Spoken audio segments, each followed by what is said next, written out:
Welcome back. I'm Kim Bailey. She's Fulyana Osborne, and this is Inside Exec. Today we are talking with Daniel Hakim. Daniel is the owner, operator, head honcho at Advanced Tyres and Auto in Sydney, and Fulyana's going to introduce him. Daniel, thank you very much for agreeing to be a guest on our show. I really like the idea of what you've done, and sharing this with others will be very, very helpful. For our listeners, Daniel's business as you may very well be aware, is operating in a highly competitive retail and wholesale environment. What Daniel is known for is his ability to provide extremely high level of customer service, meeting and even exceeding customer needs, and making sure that all the products and services are of the highest quality, securing the best prices so he can provide good prices for his clients. He does that with a team of about 10, is that correct? That's correct. Yeah, and they work really, really well together. We're going to cover a fair bit about how that goes in a minute, but basically the team culture, the performance, and the feedback from the clients is very impressive. It's actually led to Daniel and his team receiving a number of industry awards as well. So again, thank you, Daniel. Thanks for having us. Let's talk about your team, since we're talking about that now. How do you go about that? You know, if you can give us an idea of the demographic, the age, how do you select them? We'll just have a break for a minute because we're all laughing because the phone's ringing yet again. We've been trying to get this started for about an hour, so we'll let Daniel go and take care of that.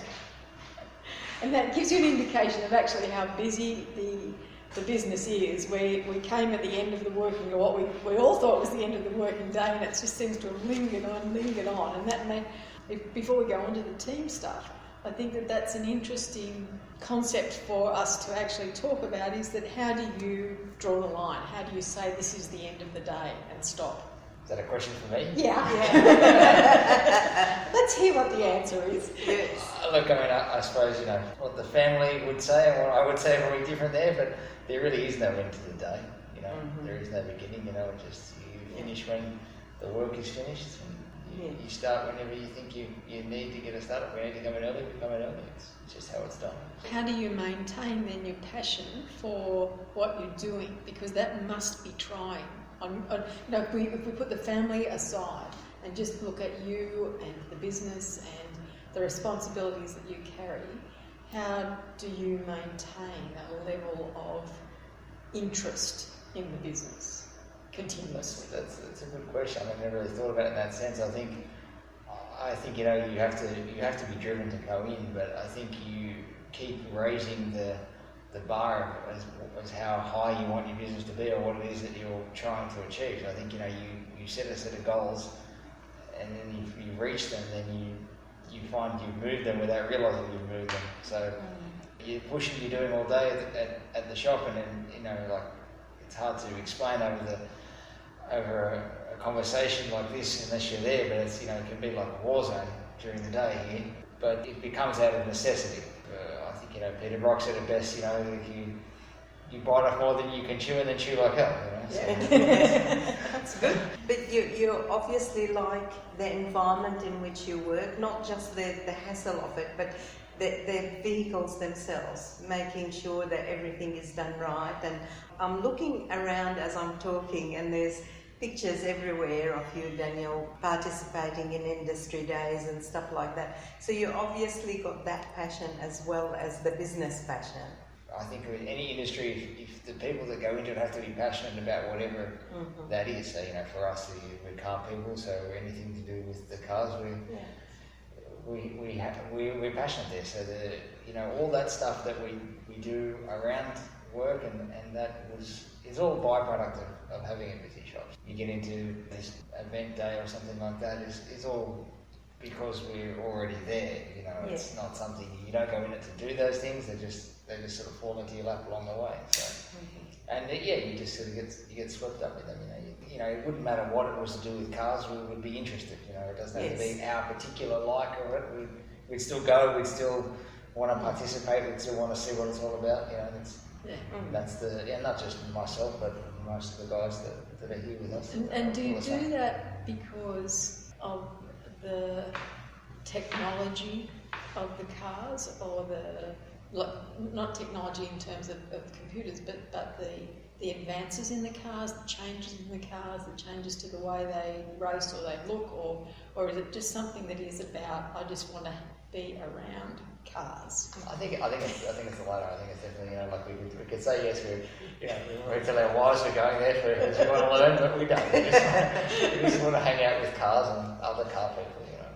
You don't get tired of it. There isn't a point where you say, "Oh no, I'm not going to do that." Look, there is. I mean, you still take time to do other things, you know, and then it's like anything that someone's interested in, it'll come back. You might have a month off from doing any out of work things, and then you get bored, you go to a car show, or you go to a race day or something, you know. We'll edit that bit out so Josephine doesn't hear that, because I don't think she believes she'd have a month off, anything to do with cars. That being said, though, we might go back to the question about the teams, because I'm really interested in hearing about the team that you've had teams around you for some considerable time. You've been a business owner for a long time now. How long, roughly? So 2005. Wow. So that's a long time. Yes. Which, for our listeners, means that he was a young man when he first bought a business, and that meant, I know from knowing him, that a lot of the staff that he inherited when he bought the business were older than him. All of them older than him. Yeah, probably all of them are than one or two, maybe. Yeah. But we were a small team then. We were, I think, 3 people. Plus myself, so 4 in the shop, whereas we now have 10. Times were different then, and how business was done then, and the sort of business we were doing was different then.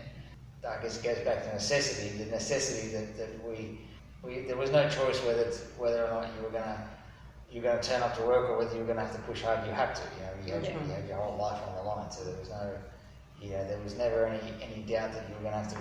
We were under no illusion that we were going to have to work hard. But our industry is known for that. There's no desk job. But I know that in those early years, you had an inherited team that was working for you.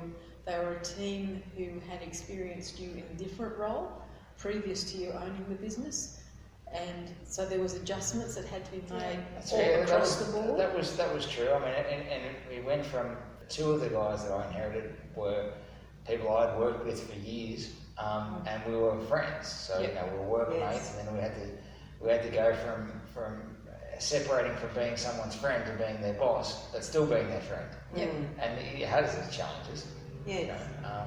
Because there's all sorts of, anyone who's employed someone knows that it's very hard. It's a very hard thing. You want to have compassion and stuff, but then you don't want to get walked over either. So you have to set boundaries and stuff. I mean, I was lucky that the people that I inherited with the business were good people. I don't know whether it's something that all industries face, but we are facing a massive skills shortage in our industry. Anything service, automotive related, you can talk to anyone who's in that field who will tell you that there's, it's probably a 50% shortage of staff. There's not a shop you'll walk into that's not looking for someone. So in that sense, because I was thinking about it on the way here, you would know who's working where. Do you headhunt? We have in the past, and we do. It's not the easiest thing to do because you'll end up overpaying, and you'll bring in someone with the wrong attitude. So you can only headhunt the right person. We learned over the years it was much better for someone to come to you, because you can set the right boundary, you can set the right attitude for that person. Coming in, if when you headhunt someone, unless that person has the right inbuilt qualities, it goes to their head very quickly. Do you give them time to work before you make the decision? Do you give them time to be around? We've tried all sorts of things over the years, because our industry has a high turnover of people, because we have a lot of young people. Like a lot of the junior people are only in it for a few years at a time.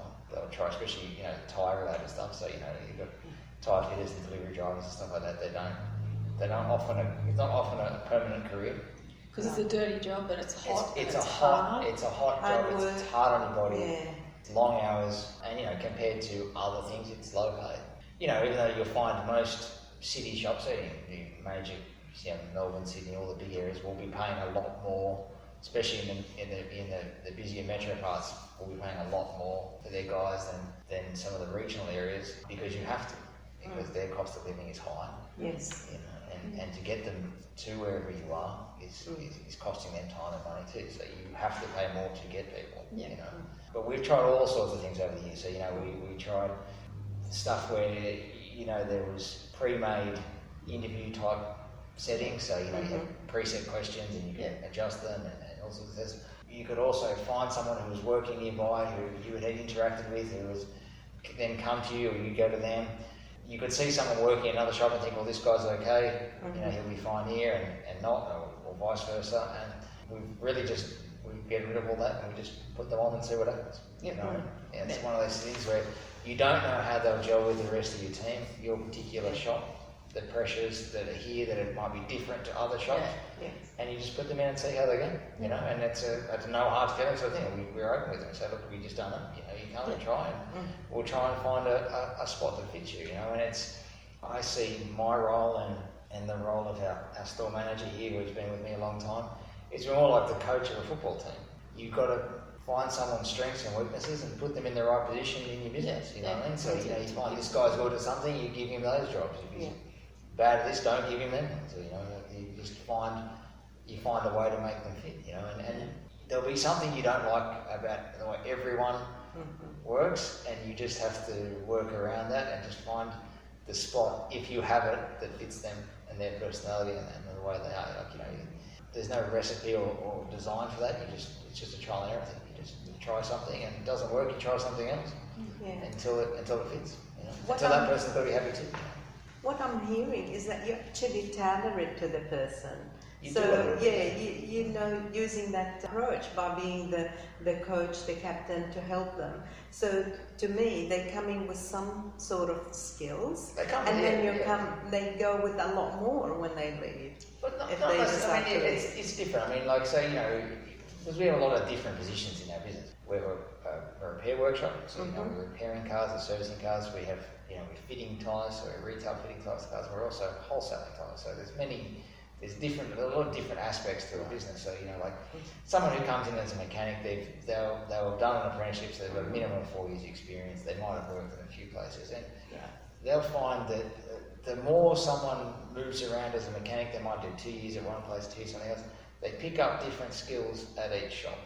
So I've had guys over the years that have been with me when they were young. They've left, they've gone and worked at half a dozen other places. They've gone maybe left the industry. They've come back, and they bring with them a different work attitude, a whole bunch of different skills that they've picked up, and they can then add that to the skills that they have here. And we found that that's worked great. We've had guys that have left us, have come to us fresh to the industry, tyre fitting here, left, come back, and come back as salespeople, and they have the experience of working on the car and fitting the tyre, and they know what that takes, and they know a lot more about it than someone who you'll get who just does sales. But then they become salespeople, and they become good salespeople.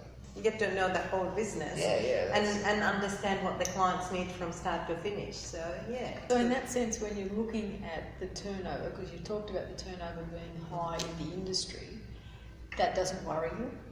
It worries us a lot. The biggest problem we have in our business and just in our anything automotive service related is getting enough staff and getting good staff. It still really is a young person's job.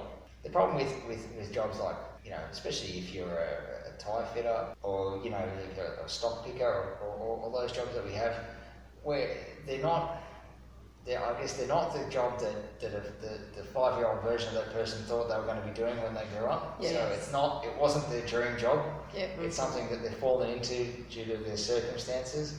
It has a stigma to it that only attracts a certain type of people, and it also it is only a job for a young fit person, especially in a busy shop like ours. If you have medical problems or if you aren't fit, you physically can't do the work. It's not something that can be tailored around you. It's heavy hot work all day. Dirty and dirty. It's dirty too. Yes. There's no way that you can physically get clean. No, Yeah. no, it's a dirty job.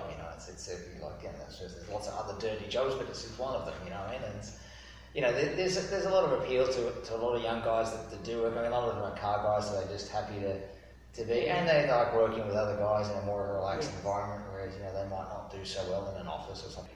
Compared to other labour-intensive jobs, they do get paid well. And they get guaranteed hours. Whereas if they're labourers on a job site, or if they're they're painters or whatever, that's all weather dependent. They don't have that problem. They know what they're going to get paid every week. They can support their families. A lot of times, they're sort of people that they work hard, they play hard. So that's just the type of person that is attracted to the industry. You get a lot of good characters, and we have a lot of fun. How do you have fun? The aspects of the business, it is hard work and long hours. So how do you socialise? Here at the shop, what we try to do is, yes, it's serious, and yes, we have to be professional, but we don't have to hate what we're doing. I say to all the guys that come in, we'll say to them, so look, this is not your dream job, but this is what we're doing. Yeah. You don't have to hate it. We can have fun. Whether it's just a bit of light horseplay when we're not busy and stuff like that, or we'll socialise after work. We'll do something. Find something to. Whether it's just going out for a night, or whether it's we get an old car and we go and race it at the drags or something like that. We find some way of all bonding as a team, and we it's and we do it through the shop, and it keeps people motivated, and it also it's not. It's not just a 9 to 5. Just work hard and go home. Type thing. We all get along. We all have a bit of fun. I did hear a very sad story about some offshore fishing one year. Offshore fishing, okay. That didn't go down quite so well with the owner of the business as it did with everybody else. I haven't been on a boat since. So. I thought you were about to tell me you didn't get any fish, but everybody else did. I thought I would do the right thing, and we all went. We thought we'd get up super early and go on one of those fishing trips that everyone does. We got some guy down at Manly told us, we had, the picture of his boat on the brochure was not what arrived at the dock for us. We're off to a fantastic start, and then I didn't give being seasick a thought, but I've never been that sick in my life. Particularly on a little boat, if you're not used to it. I would be. Lucky I was paying, so I ordered him take me back to shore and leave me there. Take the boys out and do whatever they wanted. I just wanted off that boat. So the rest of the week, the team building was picking on you, right? Yes. I mean, that was 10 years ago. They're still picking on me. Well, I know that when you first made the decision to buy the business, the comment from your boss at the time was that staffing would be your biggest nightmare. Has that been the case? Yeah. It's definitely the biggest challenge for I mean, we're blessed now. We have a great area. We have a great customer base. So 99% of our customers are genuinely nice people, and we're in a fairly affluent area, so money is not a problem around here, all sort of stuff. So that side of it's good. So the biggest problems we face is the cost of real estate around here. Because we need a lot of space. Yes. Because of where we're situated in Sydney, to have someone who will take the jobs that we have on offer, they've got to travel. They can't afford to live around here. The average price around here is $2 million. There's not many mechanics or tyre fitters who are buying into these places, and so they've either got super high rent if they live local, or they've got a house share and stuff like that, or they've got a travel. Even if they're getting paid well, and we do pay well, it's still their time. How do they value the rest of their day? If they've got to leave and drive for an hour and then drive for an hour to get home, and work the 8 hours during the day, it's a big day. There's got to be more than just the money they're coming down for. They've got to feel like family. So you did say that this is an affluent area, and you've got a good customer base, but you are in an area where there is a wealth of competitors around. Yes. So we're probably this area is probably, even though it is considered probably one of the more affluent areas in Sydney, it is also the cheapest place to buy tyres in Sydney. So we have the highest level of competition. You wouldn't think so, but the level of competition around here, because of the amount of big pre-existing shops here, is high. So that then comes down to logistics of carrying stock, and particularly if you're wholesaling as well. So tell us about the managing that side of the logistics, because this, where we're sitting is a small footprint by comparison to the size of the stock that I know that you carry. Yes, I mean that's for me I've not had any formal business training or anything of the sort, so it's just been a trial and error thing. So we would, as the business grew over the years, we just kept all the money that we made over the years we poured into stock, and the vehicles have changed. When I first started here, 20-something years ago, we didn't need to keep a lot of stock. Every year we could buy relatively stable prices. There was a much smaller footprint of vehicles. So now, every vehicle, every model is different. There's so much variety of vehicle. There's no two cars taking the same tyre anymore. So not only do you have to hold a lot of stock, every retail shop will have the same problem. If someone rolls in, they expect to roll out in an hour. You can't have them come back the next day or have to order or this and that. You'll miss that start. So you have to hold a lot of stock, just so that every car that drives in, it might not be the brand or the particular tyre they had in mind, but you can offer them something on the spot. Mm-hmm. So our stock level was high, has to be high just for that. And we're in an area where there's a lot of other repairers and a lot of other car dealers, and that's there's a lot of wholesale stuff we do, and then we run a massive amount of stock now, 10,000 tyres we can sell. Wow. And you keep them where? We've gotten better at it over the years, but each year as we move on, we find better ways to warehouse our stock, and we would always buy more than we could hold. So, we would buy it and then worry about where we're going to put it as it started arriving. So if that meant it stayed in the trucks, or if it went to my house, or if they were in the showroom, or if they're in the stairwell, or we have two warehouses plus the retail store that we can hold stock in. You just get more disciplined with your buying. So you get to know really the balance, that you're not going to overstock so much that you're wasting. A proper business person will tell you need to turn your stock over in a 6-week period. That line can't be in stock more than 6 weeks, otherwise you've effectively lost money on it, or it's sat there too long. We try to predict what we're going to sell, but then we also take advantage of specials, or if there's stock available, there's excess stock available in the market, and we'll hold it. If it means we've got to hold it for 6 months, it will sell, and that's the only way that we as an independent dealer can be competitive against against the big chain stores that have got national reach, so they can buy on a national level. They can approach manufacturers as a national retailer. We're one store, so the only way that someone like me can compete against them is I'll have it here. So if that car rolls through Hornsby and they might visit 5 shops, I'll have the stock. The other 4 won't. And that explains why you get so busy, because clients get to know that. They'll get the service. Not only that, and what we found over the years is the other stores have learnt that well, and especially all the little stores. So rather than letting that car leave their premises, they'll hold it there and call us, or call someone who does a similar business model to ours, and we'll try and get something there on the spot.